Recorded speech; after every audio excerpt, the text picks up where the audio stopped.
Students, हम लोग देखो तो कुछ इम्पॉर्टेंट टॉपिक का नाम इस चैप्टर में लिए थे, जिसमें से देखो किरचॉफ का नियम हम लोग कंप्लीट किए। किरचॉफ का नियम कंप्लीट किए। किरचॉफ का नियम क्या कहता है? किरचॉफ ने दो नियम दिया विद्युत परिपथ संबंधी, जिसको तुम लोग जानते हो। पहला नियम कहता है संधि पर मिलने वाली समस्त धाराओं का बीजगणितीय योग शून्य होता है। पहला नियम क्या कहता है? संधि पर मिलने वाली समस्त धाराओं का बीजगणितीय योग अर्थात summation of I is equal to 0। ये पढ़े, ये किरचॉफ का पहला नियम कहता है क्या कि संधि पर मिलने वाली समस्त धाराओं का बीजगणितीय योग शून्य होता है। दूसरा नियम कहता है किसी बंद पास के विभिन्न खंडों में, हमने कहा था इसको रट लेना, काफ़ी इम्पॉर्टेंट है।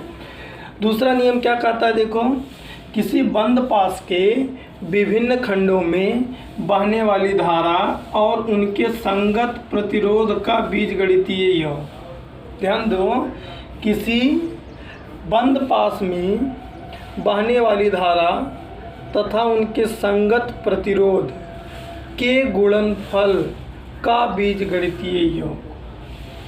फिर से मेरी बात को सुनो। किरचॉफ का दूसरा नियम क्या कहता है? साथ में बोलते रहो, साथ में तैयार करते रहो। तैयार करने का यही तरीका होता है कि जब भी प्रीवियस लेक्चर का थोड़ा सा बात किया जाए तो उसके साथ तुम लोग भी बोलो। क्या कहता है दूसरा नियम? किसी बंद पास के विभिन्न खंडों में बहने वाली धारा और उनके संगत प्रतिरोध के गुणनफल का बीजगणितीय योग उस बंद पास में जुड़े सेलों के विद्युत वाहक बलों के बीजगणितीय योग के बराबर होता है, अर्थात summation of I R is equal to summation of E. ये तो एक टॉपिक ख़त्म हो गया। अब हमने इम्पॉर्टेंट दो टॉपिक, इसके अलावा 3 टॉपिक का नाम दिया था। एक था व्हीटस्टोन सेतु, एक था व्हीटस्टोन सेतु, और दूसरा एक था मीटर सेतु, और एक तीसरा था विभव मापी। अब हम इन्हीं तीनों बाकी पर चर्चा करना चाहेंगे। ये तीनों स्टार हैं। एक स्टार श्रीमान जी तो गए, ये तीनों स्टार के हैं। तो इस 3 में से आज फिर एक को हम लोग कंप्लीट कर लेंगे, और जिसको कंप्लीट कर लेंगे वो है व्हीटस्टोन सेतु। आज हम लोग पढ़ने चल रहे हैं व्हीटस्टोन सेतु। क्या? व्हीटस्टोन सेतु। तो देखते हैं व्हीटस्टोन सेतु है क्या।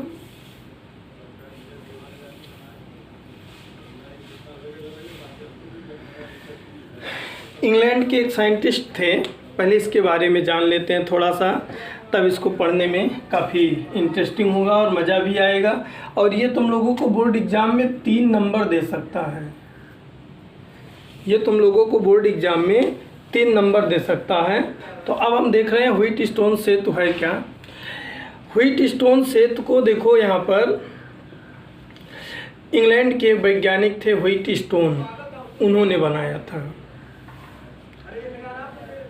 व्हीटस्टोन ने क्या किया था? 4 रेजिस्टेंस का उपयोग करके एक ऐसा सिस्टम बना दिया था। 4 रेजिस्टेंसों का उपयोग करके एक ऐसा सिस्टम बना दिया था जिसकी सहायता से किसी अज्ञात तार का प्रतिरोध ज्ञात किया जा सकता है। या ऐसे कह सकते हो कि व्हीटस्टोन ने एक ऐसे निकाय की रचना की जिसकी सहायता से किसी अज्ञात तार का प्रतिरोध ज्ञात किया जा सकता है। उसे व्हीटस्टोन सेतु कहते हैं। उसे क्या कहते हैं? व्हीटस्टोन सेतु कहते हैं। उन्होंने क्या किया मालूम है? जैसे देखो, एक ऐसा सिस्टम बनाया वर्गाकार, या ऐसे वर्गाकार या चतुर्भुज के शेप को भी तुम लोग ले सकते हो। ऐसे उन्होंने एक वर्गाकार खांचा लिया। ध्यान दो, ये ऐसे वर्गाकार या चतुर्भुज कहो सबसे अच्छा। चतुर्भुज के नुमा एक ऐसे खांचा लिए, सिस्टम लिए। अब देखो ये सिस्टम कैसे बन रहा है, ध्यान से देखो। व्हाइट स्टोन ने क्या किया,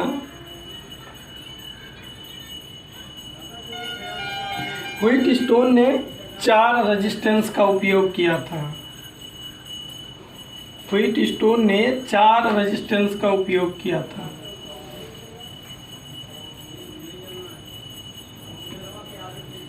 अब यहाँ पर ध्यान दो क्या है। ऐसे उन्होंने एक सिस्टम लिया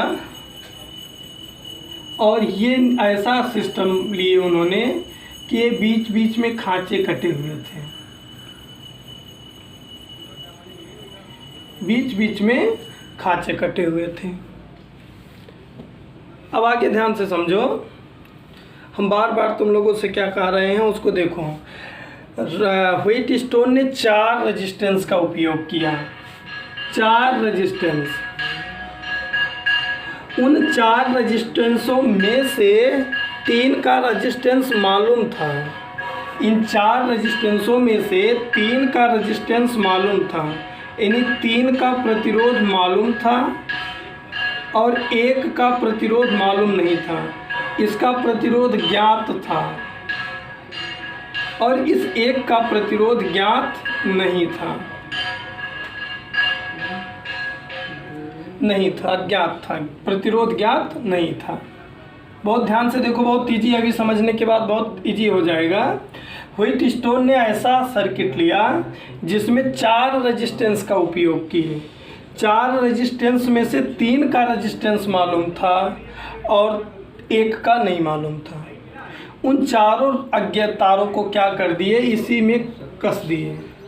ये जो खाली जगह बचा है ना, उसी में उन्होंने कस दिया।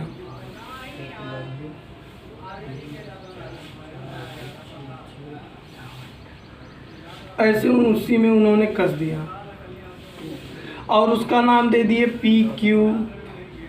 उन सब का नाम दे दिए PQR, PQR और S, PQR और S।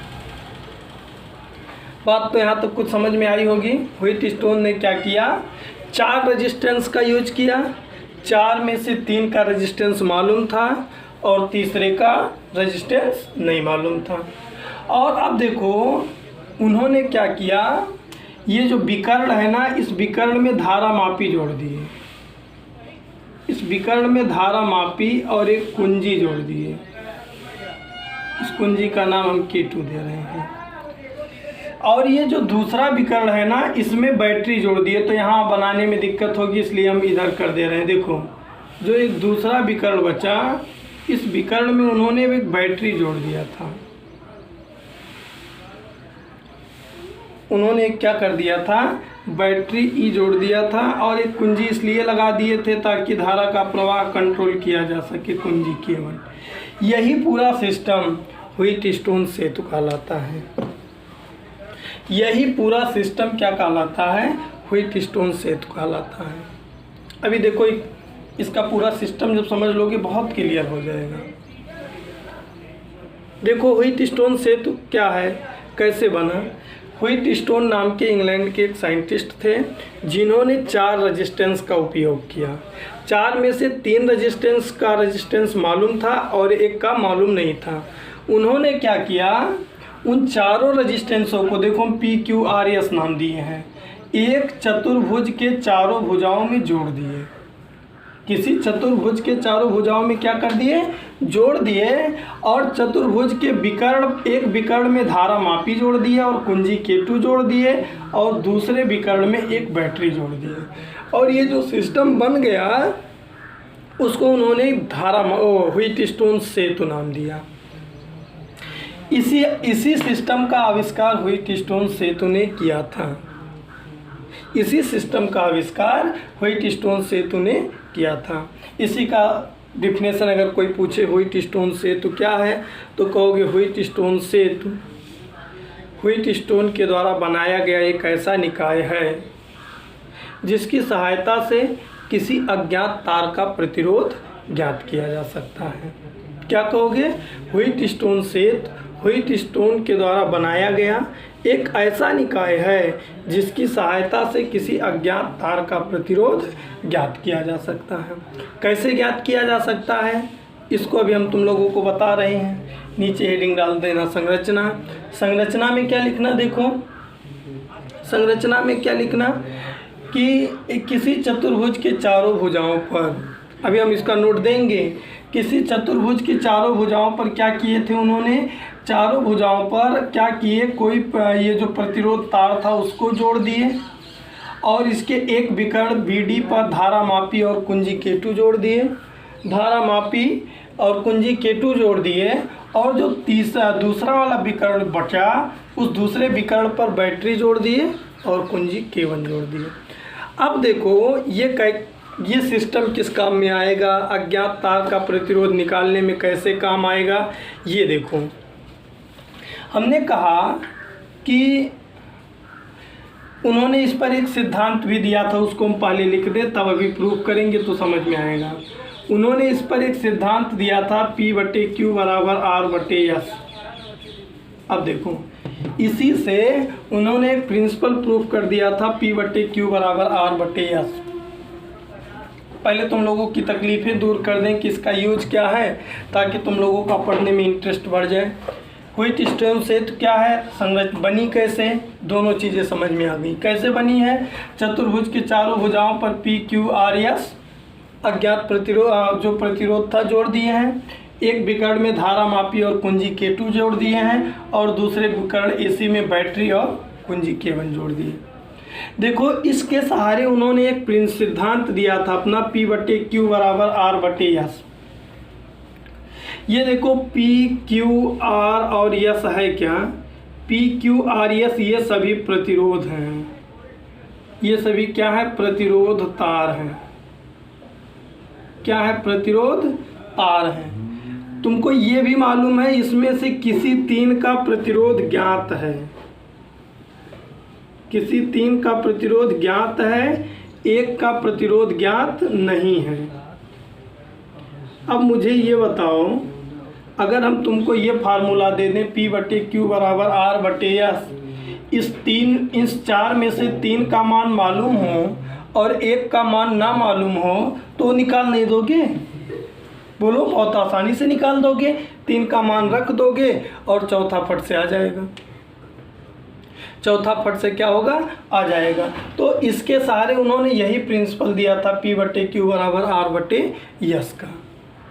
समझ में आया कैसे प्रिंसिपल दिया था, ये अभी हम बताएंगे। अब देखो इसका उपयोग कैसे करते हैं। इन चारों रेजिस्टेंसों में से तीन मालूम होगा, एक का नहीं मालूम होगा। जिसका नहीं मालूम होगा उसको ज्ञात करना है, तो उन्होंने इसके लिए ये दिया है P/Q बराबर R/S।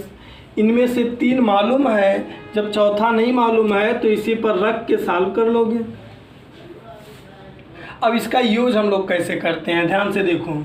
व्हिट स्टोन सेतु में ऑलरेडी तीन खांचों में कोई रेजिस्टेंस, ज्ञात रेजिस्टेंस लगा होता है, या हम अपनी आवश्यकता के अनुसार या हम अपनी सुविधा के अनुसार तीन खांचों में जिसका रेजिस्टेंस मालूम होता है उसको लगा देते हैं। किसी भी तीन खांचे में, मेरी बात को ध्यान से सुनो, किसी भी तीन खांचे में हम ऐसे पर प्रतिरोध तार को लगा देते हैं जिसका प्रतिरोध मालूम हो अपनी आवश्यकता के अनुसार, और एक चौथा जो खाली बचा है उसमें उस तार को जोड़ देते हैं जिसका प्रतिरोध हमें ज्ञात करना है, और उसके बाद इस फार्मूले पर रख देते हैं, कैलकुलेशन करते हैं, जो भी आंसर आता है वही उस तार का प्रतिरोध होता है जिसका मुझे ज्ञात करना था। फिर से यूज समझो इसका, इसके चार खांचों में से तीन खांचों में कोई ऐसा तार, उपयुक्त तार जोड़ते हैं जिसका प्रतिरोध मालूम हो, और एक जो बचता है उसमें उस तार को जोड़ते हैं जिसका प्रतिरोध मुझे ज्ञात करना है।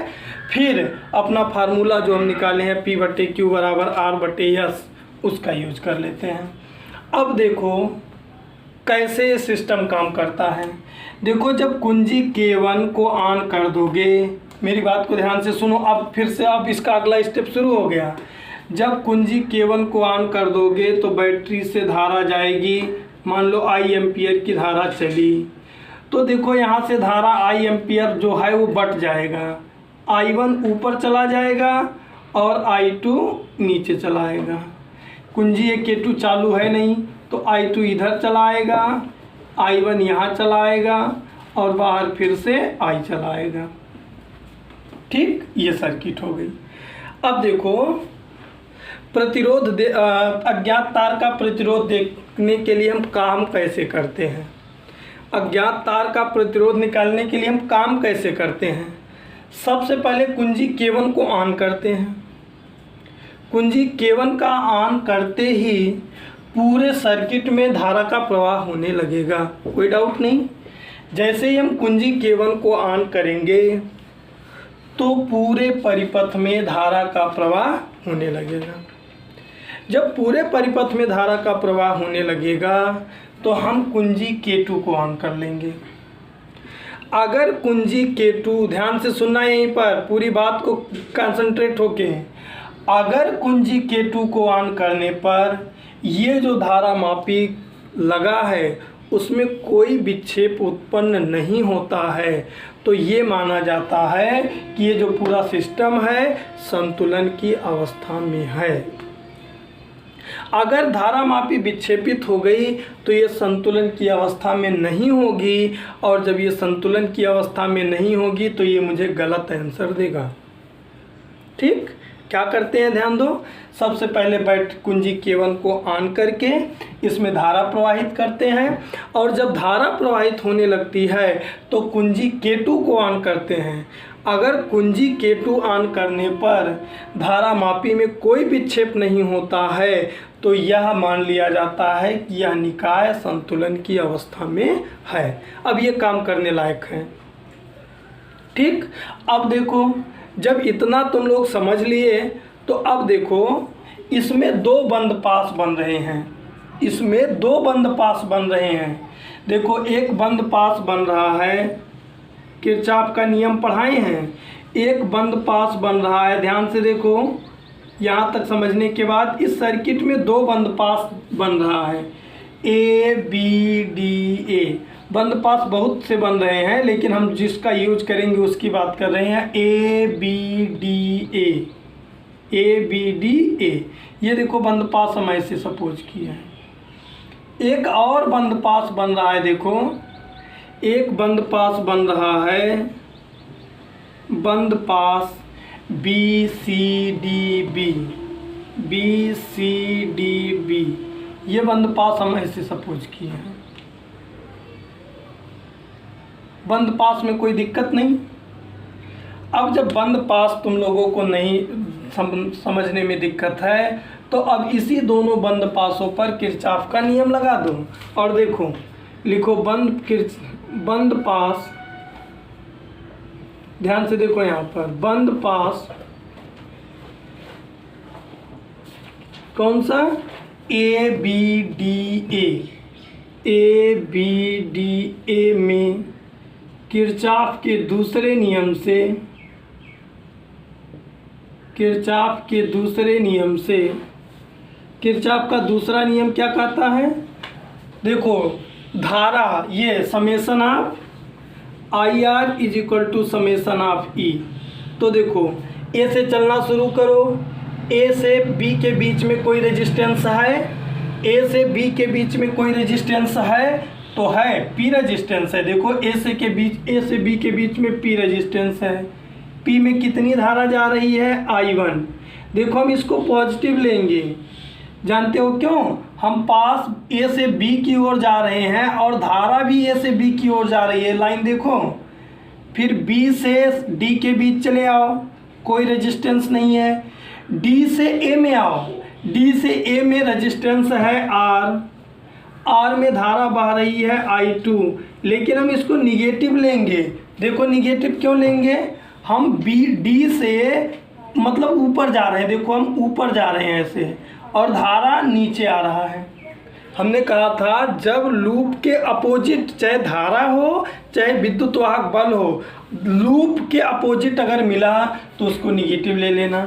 इज इक्वल टू, क्या इस लूप में कोई सेल जुटा है, ध्यान दो, क्या इस लूप में कोई सेल जुटा है, A B D A, कोई सेल जुटा है, ध्यान दो, इस लूप में कोई सेल जुटा है? ए, कौन सा लूप? यहाँ ए बी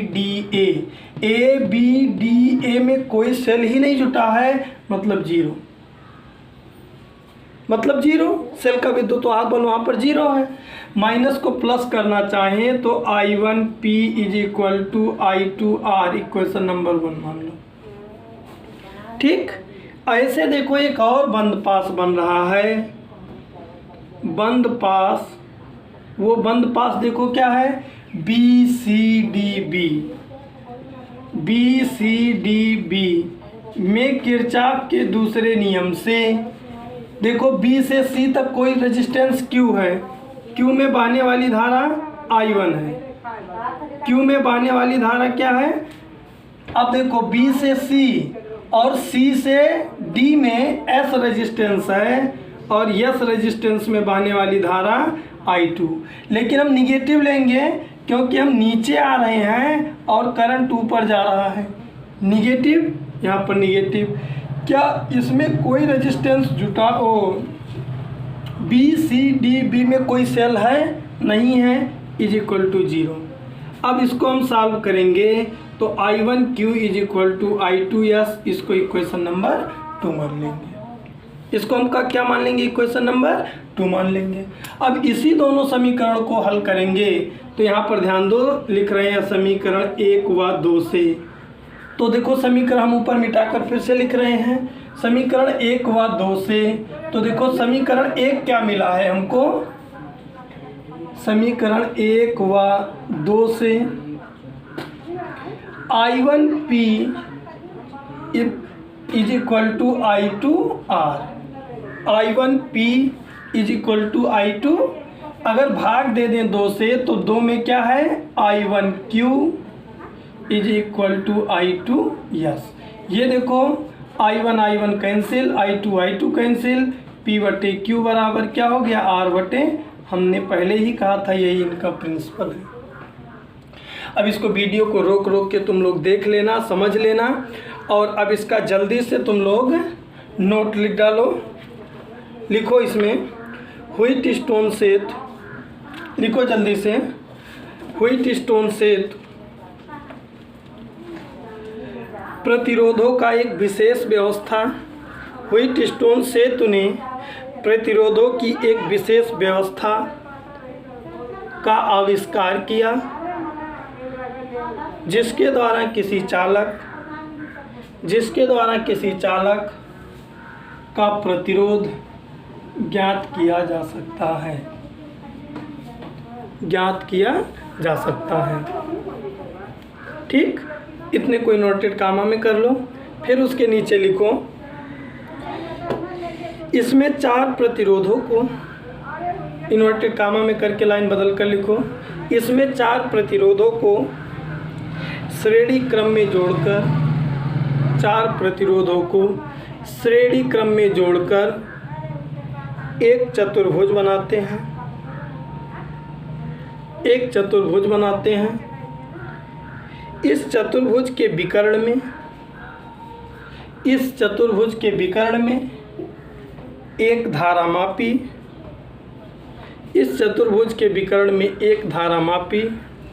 तथा दूसरे विकर्ण में एक सेल जोड़ते हैं।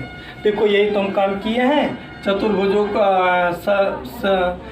प्रतिरोधों को जोड़कर एक चतुर्भुज बना लिए। चतुर्भुज के एक विकर्ण में धारामापी और दूसरे विकर्ण में सेल जोड़ दिए हैं। हो गया यहाँ तक। आगे लिखो, अब चतुर्भुज की भुजाओं में प्रतिरोधों को इस प्रकार समायोजित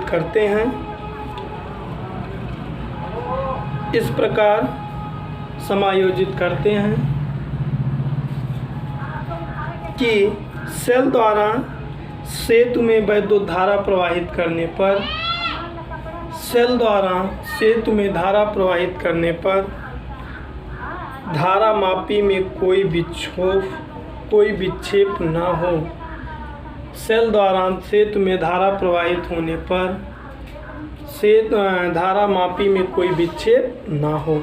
देखो यही चीज़ तो हम तुम लोगों को बताए थे कि इसको ऐसा एडजस्ट करके रखते हैं कि जब कुंजी K2 को ऑन करें तो धारा मापी में कोई विक्षेप, और अगर ये ऐसा है तो इसी को हम क्या कहते हैं, संतुलन की अवस्था कहते हैं। लाइन बदल कर लिखो, ये अंडरलाइन करने की चीज़ है।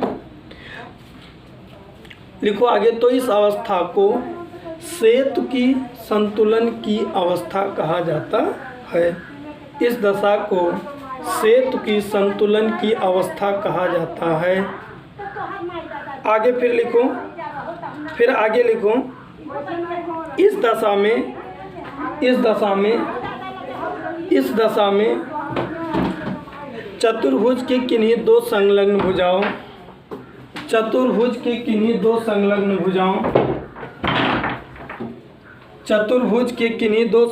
भुजाओं के प्रतिरोध का अनुपात शेष दो संलग्न भुजाओं के अनुपात के बराबर होता है। अब फट से फिगर बना लो, फिगर बनाने के बाद नीचे फिर जल्दी से लिखो, चार प्रतिरोध PQRS चतुर्भुज ABCD के भुजाओं में जुड़े हैं। देखो PQRS को चतुर्भुज की भुजाओं में जोड़ दिए हैं, भुजाओं में जुड़े हैं। बिंदु B और D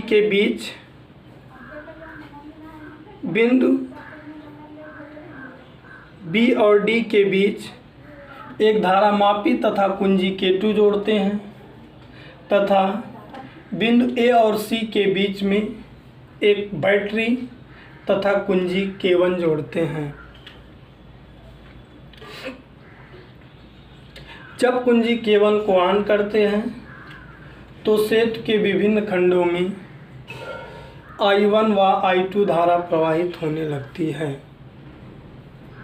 I1 व I2 धारा प्रवाहित होने लगती है।